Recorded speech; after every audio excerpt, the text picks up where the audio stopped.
C'est l'un des éléments les plus troublants de cette enquête.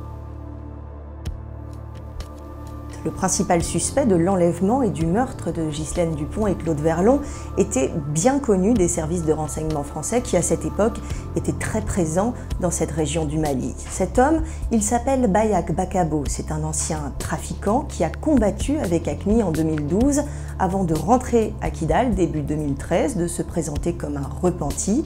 L'homme a été convoqué par les services de renseignement français. Il a été auditionné, débriefé, comme on dit dans le jargon du renseignement. Nous avons eu accès au compte-rendu de cet entretien étonnant qui laisse penser que nos espions français ont cherché à retourner ce Malien, à en faire une source, car il serait susceptible d'apporter des informations précieuses pour l'armée française, notamment sur les djihadistes d'AQMI, mais aussi sur les otages occidentaux, notamment les otages français retenus dans cette zone du monde.